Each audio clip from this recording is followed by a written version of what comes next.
ഹൃദയവേദനയോടെ ഒരു ജനത, ഒരു നാട്, ഈ നാട് എന്ന് പറയുമ്പോൾ ഈ നാട്ടിലേക്ക് വന്നിട്ടുള്ള മനുഷ്യർ ഈ രാജ്യത്തിൻ്റെ പല കോണിൽ നിന്നും വന്ന മനുഷ്യരാണ്. അവരെല്ലാം പരസ്പരം അറിയുന്ന മനുഷ്യരൊന്നുമല്ല. പക്ഷേ അവരെല്ലാം ഒത്തുചേരുന്നത് ഒരൊറ്റ പേരിലാണ്. അത് സീതാറാമിന് യാത്രാമൊഴി നൽകുക എന്നതിലേക്കാണ് അവരെല്ലാവരും ഒത്തുചേരുന്നത്. ഞാനിവിടെ നിന്ന് നോക്കുമ്പോൾ കാണുന്ന കാഴ്ച, ഈ ആംബുലൻസ്, ഈ വിലാപയാത്രയുടെ മുൻപിൽ നമ്മളിതാ ഇപ്പോൾ ദൃശ്യങ്ങളിൽ കാണുന്നത് പോലെ ആംബുലൻസ് ഉണ്ട്. അതിലാണ് സീതാറാമിനെ കൊണ്ടുപോകുന്നത്.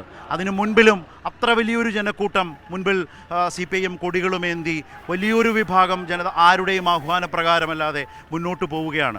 നേരത്തെ CPIM പ്രഖ്യാപിച്ച കാര്യം, ഈ ആംബുലൻസിൽ സീതാറാമിനെയും വഹിച്ചു കൊണ്ടുപോകുന്ന ആംബുലൻസിന് പിന്നാലെ റെഡ് വോളണ്ടിയർമാർ, ആ റെഡ് വോളണ്ടിയർമാർക്ക് പിന്നാലെ CPIM പൊളിറ്റ് ബ്യൂറോ അംഗങ്ങൾ, അതിനു പിന്നാലെ കേന്ദ്ര കമ്മിറ്റി അംഗങ്ങൾ, ആ നിലയിൽ ക്രമീകരിച്ചു. പക്ഷേ ഇപ്പോൾ കാണുന്ന കാഴ്ച എന്താണെന്ന് വെച്ചാൽ, ഈ കാണുന്നത് ഈ ആംബുലൻസിന് മുൻപാകെ തന്നെ ഒട്ടേറെ പ്രദേശങ്ങളിൽ വന്ന മനുഷ്യർ ചെങ്കൊടികളുമേന്തി സീതാറാമിനെ ഈ എയിംസിലേക്ക് കൊണ്ടുപോകുന്ന കാഴ്ചയാണ് കാണുന്നത്.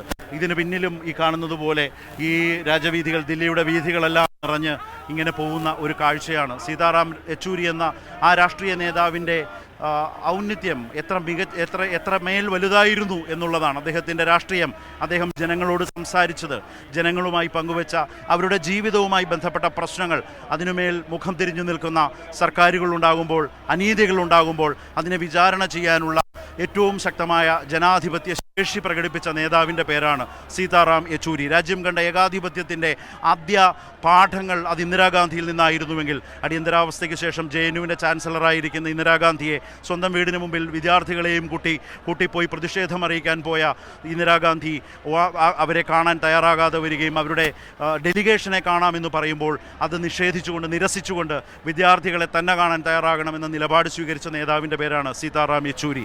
ആ സീതാറാം യെച്ചൂരിയുടെ നിർബന്ധത്തിന് വഴങ്ങി ഒടുവിൽ വസതിയിൽ നിന്ന് ഇറങ്ങി വന്ന ഇന്ദിരാഗാന്ധി കയ്യും കെട്ടി ആ വിദ്യാർത്ഥി സംഘത്തിൻ്റെ സീതാറാം യെച്ചൂരിയുടെ കുറ്റവിചാരണ പ്രമേയം വായിക്കുന്നത് തലകുനിച്ച് കേട്ടുനിൽക്കുന്ന ഏകാധിപതിയായ അടിയന്തരാവസ്ഥ പിൻവലിച്ച ശേഷം കണ്ട ഇന്ദിരാഗാന്ധിയെ നമ്മൾ കണ്ടതാണ്.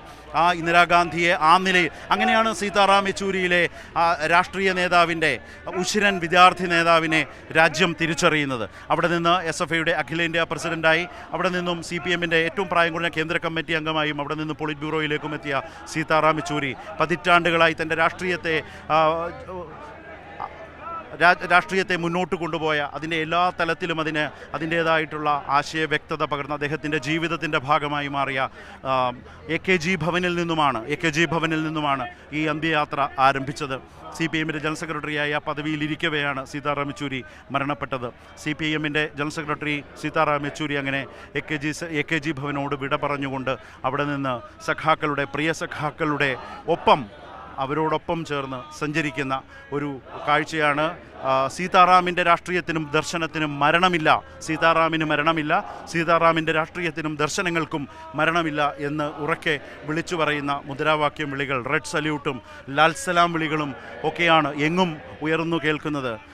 അദ്ദേഹം ഇടപെട്ട രാഷ്ട്രീയത്തിൻ്റെ എത്രയോ അനുഭവങ്ങൾ, എത്രയോ അടരുകൾ, എത്രയോ ഉദാഹരണങ്ങൾ നമ്മുടെ മുമ്പിലൂടെ കടന്നു പോകുന്നു. ഏറ്റവും ഒടുവിൽ പോലും മോദി സർക്കാരിനെ രാഷ്ട്രീയവും നിയമപരവുമായി മുട്ടുകുത്തിച്ച ഏറ്റവും വലിയ പോരാട്ടം അത് നമ്മൾ കണ്ടത് ഇലക്ട്രൽ ബോണ്ടിലാണ്.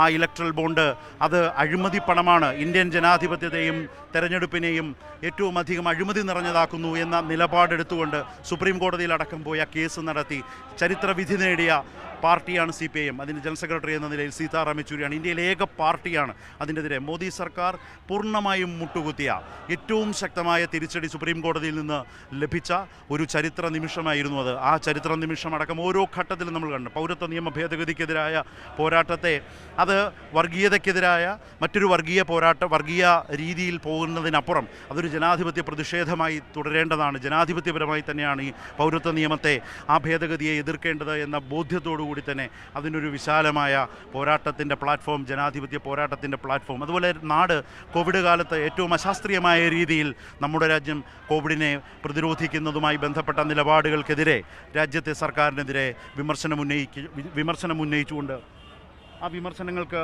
രാഷ്ട്രീയമായ ഉൾക്കാഴ്ച പകർന്ന നേതാവാണ് സീതാറാം യെച്ചൂരി.